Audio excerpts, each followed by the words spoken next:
India TV YouTube channel को subscribe करें और बेल आइकन दबाएं। राज्यसभा से ओबीसी आरक्षण संशोधन विधेयक तो पास हो गया है। संघ ने भी खुलकर आरक्षण पर अपनी बात रखी। संघ आरक्षण दिए जाने के पक्ष में है। ये नई सोशल इंजीनियरिंग है जिसके कुछ इंजीनियर संघ में भी मौजूद हैं। संघ की यही सोशल इंजीनियर मिलकर ये प्लान बना रहे हैं कि आखिर आज से 25 साल बाद नए भारत का विजन क्या होगा, कैसा होगा। आखिर 15 अगस्त पर संघ का प्लान क्या है, देखिए हमारी स्पेशल रिपोर्ट। कबीर हो, काशीराम जी हो, ये हमारे समाज के नेता हैं, भारत के नेता हैं। भारत के समाज के परिवर्तन के लिए उन्होंने कार्य किया। हम लड़ते रहे, कभी हारे नहीं। संपूर्ण भूमि कभी गुलाम नहीं हुई। आरएसएस के नंबर 1 सरसंघ चालक मोहन भागवत और आरएसएस के नंबर 2 सह कार्यवाह दत्तात्रेय होसबोले। मोहन भागवत ने 26 मिनट का भाषण दिया और दत्तात्रेय होसबोले ने कुल आधे घंटे का भाषण दिया। आरएसएस के इन दो सबसे बड़े नेताओं ने करीब 1 घंटे के भाषण में नए भारत का प्लान बता दिया। आजाद हुए भारत को 75 साल होने जा रहे हैं, लेकिन अगले 25 सालों में भारत क्या कर सकता है और भारत दुनिया को कैसे नजर आने वाला है, इसका एक पूरा विजन आरएसएस ने तैयार किया हुआ है। मोहन भागवत ने डायरेक्शन दिया और होसबोले ने बताया कि आरएसएस का एक्शन क्या होगा। मोहन भागवत ने इतिहास की बात की, होसबोले ने भारत के भविष्य की बात की, यानी इतिहास को भविष्य से जोड़ा। मोहन भागवत ने हिंदुत्व के गौरव की बात की और होसबोले ने बताया कि दलितों के योगदान के बिना हिंदुत्व का गौरव ही अधूरा है। चंद्रगुप्त अहिल्याबाई होलकर समाज के कौन से वर्ग के थे? क्या इनके बिना भारत के इतिहास? कर्नाटक में बसवेश्वर, संत बसवेश्वर 12वीं सदी के संत, उनके अनुभव मंडप में, उनके सारे शरण आंदोलन में आज समाज में जिसको दलित, वंचित, अनुसूचित जाति के, जनजाति के ऐसे हम रिकॉग्नाइज करते हैं, उस सारे समुदाय के लोग उस सामाजिक परिवर्तन के महाअभियान में प्रमुख भूमिका उन्होंने निभाई। क्या दलित समुदाय के योगदान के बिना इस भक्ति आंदोलन को हम समझ पाएंगे? नए भारत के निर्माण में आरएसएस देश को यह बताना चाहता है कि दलित और पिछड़ा शब्द का मतलब भले ही दबा हुआ, कुचला हुआ व्यक्ति या पीछे खड़ा हुआ व्यक्ति हो, लेकिन सच ये है कि भारत के इतिहास में दलित और ओबीसी लीडर भी रहे और रूलर भी रहे, यानी उन्होंने पूरे हिंदू समाज का नेतृत्व किया। होसबोले ने इतिहास में प्रसिद्ध 2 बड़े नाम लिए, चंद्रगुप्त मौर्य और अहिल्याबाई होलकर। चंद्रगुप्त मौर्य ने आज से 2000 साल पहले अफगानिस्तान के कंधार से भारत के केरल को छूता हुआ एक बड़ा साम्राज्य स्थापित किया और मराठा साम्राज्य की अहिल्याबाई होलकर ने आज से 250 साल पहले पूरे भारत में सैकड़ों मंदिर बनवाए। अहिल्याबाई होलकर ने काशी विश्वनाथ मंदिर का जीर्णोद्धार किया और गंगा नदी के घाटों का भी जीर्णोद्धार करवाया। आरएसएस का फोकस एससी और ओबीसी पर है। आरएसएस का संदेश यह है कि दलितों और पिछड़ों का हिंदुत्व और राष्ट्रवाद के इतिहास में बहुत बड़ा योगदान है और इनके बिना भारत के हिंदुत्व और राष्ट्रवाद की कल्पना भी नहीं की जा सकती है। लेकिन इससे भी आगे बढ़कर अब आरएसएस की सेकंड लेवल की स्ट्रेटेजी ये है कि वो दलित आदर्शों को भी अपनी विचारधारा के साथ लाना चाहता है। दलितों के मसीहा डॉक्टर अंबेडकर को पहले ही आरएसएस अपनी राष्ट्रवादी विचारधारा में समाहित कर चुका है और अब दत्तात्रेय होसबोले ने यह कहा है कि कांशीराम दलितों के नहीं पूरे भारत के नेता हैं, यानी बहुजन समाज पार्टी और मायावती के रोल मॉडल कांशीराम को भी अब आरएसएस अपने महापुरुषों की श्रेणी में मानता है। ये कांशीराम पर आरएसएस का सोशल थॉट है जिसका असर पॉलिटिकल होगा और सबसे ज्यादा असर उत्तर प्रदेश के चुनाव पर होगा। अपने देश में जिस समुदाय से जो व्यक्ति उभर कर आकर पूरे समाज के लिए दिग्दर्शन करता है, मार्गदर्शन देता है, पथ प्रदर्शन करता है, एक सामाजिक परिवर्तन की आवाज उठाता है, क्या वो उस दलित या किसी एक समुदाय के ही नेता बनकर रहेगा हमेशा के लिए?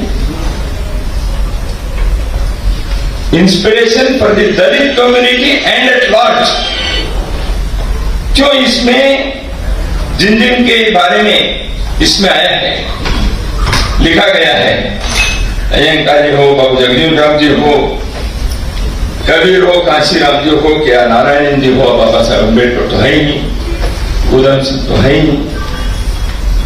क्या ये लोग केवल दलित लोगों के लिए नेता हैं?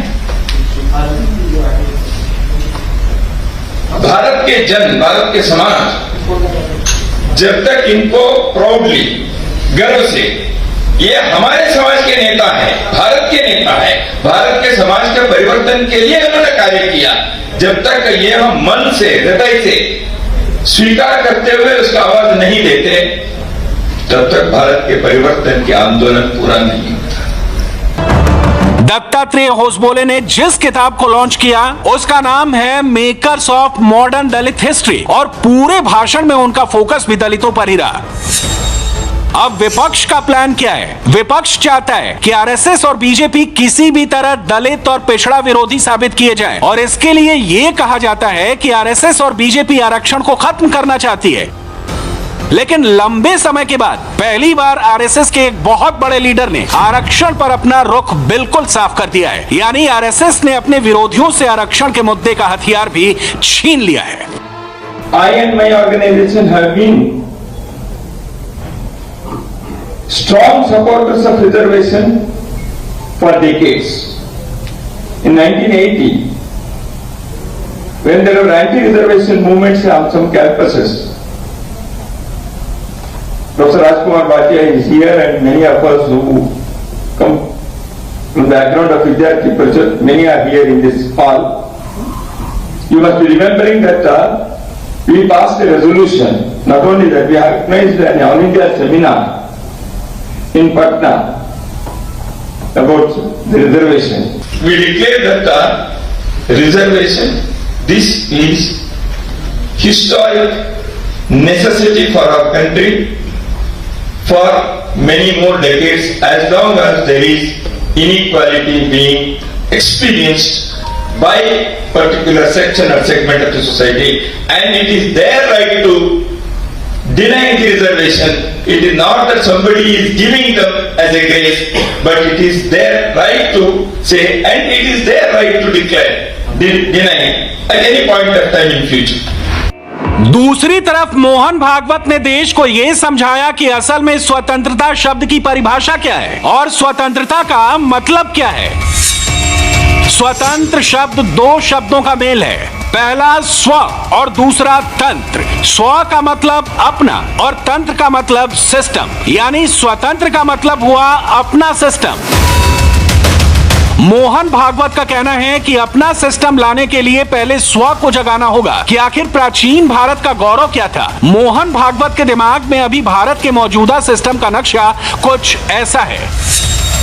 अंग्रेजों ने अपनी अंग्रेजी शिक्षा से भारत की प्राचीन परंपराओं और गौरव को नष्ट कर दिया। अब आरएसएस का काम नई शिक्षा नीति के माध्यम से भारत के सांस्कृतिक गौरव को वापस लाना है। यानी अंग्रेजों ने अपने नजरिए से भारत का इतिहास लिखा, लेफ्ट के विद्वानों ने लेफ्ट के नजरिए से भारत का इतिहास लिखा, और अब राइट विंग अपने नजरिए से भारत का नया इतिहास पेश करना चाहती है, और इसी इतिहास को ही आरएसएस भारत का सच्चा इतिहास कहता है। हमारे यहाँ जो पढ़ाया जाता है उसमें हमारे लोगों को ये गौरव प्राप्त न हो, ये जो अंग्रेजों की नीति थी, उन्होंने पढ़ाई ऐसी दी है हमको कि आपके पूर्वजों ने कोई रण गौरव, कोई धन गौरव प्राप्त नहीं किया है। आपका इतिहास बस ऐसा ही है कि बाहर से कोई भी आएगा, पीट पीट के आपको गुलाम बनाएगा, आप उसकी बाबूगिरी जी हुजूरी करेंगे। अब कभी कभार कोई आएगा, महापुरुष सर्वत्र होते, यहाँ भी एकाद होगा, आपको जगाएगा, आप उसको निकाल देंगे, फिर दूसरा आएगा, उसकी चाकरी करेंगे। ऐसा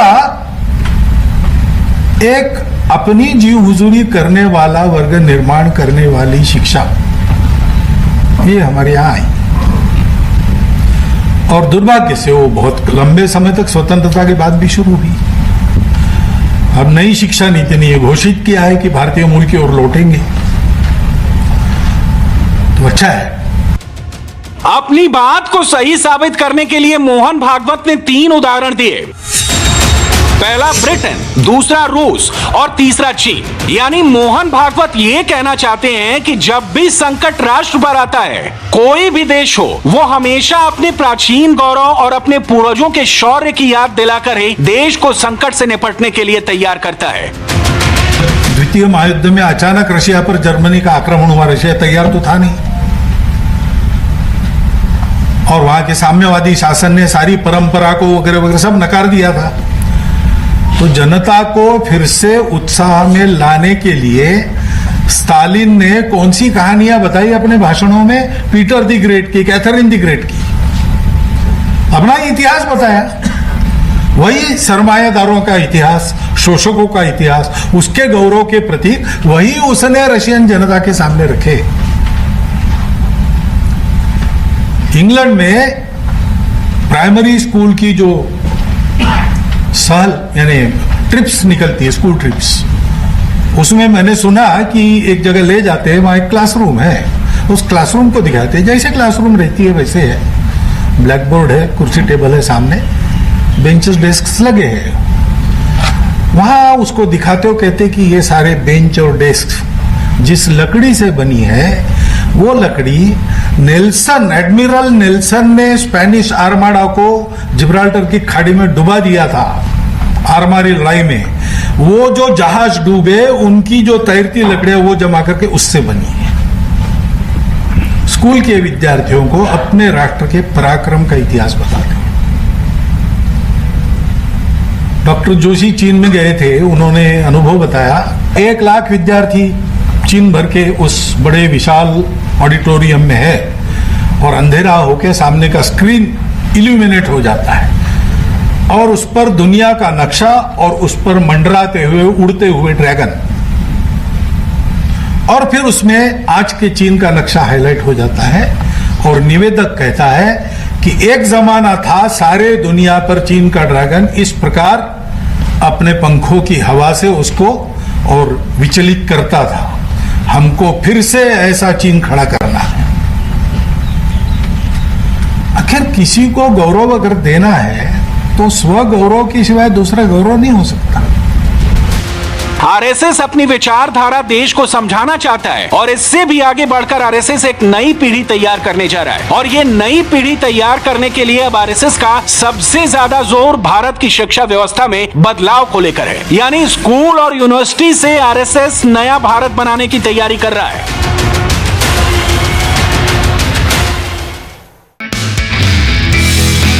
नमस्ते, मैं हूं मीनाक्षी जोशी। वीडियो और खबरों से अपडेट रहने के लिए India TV YouTube channel subscribe करें, बेल आइकन दबाना ना भूलें। जुड़े रहें इंडिया टीवी के साथ।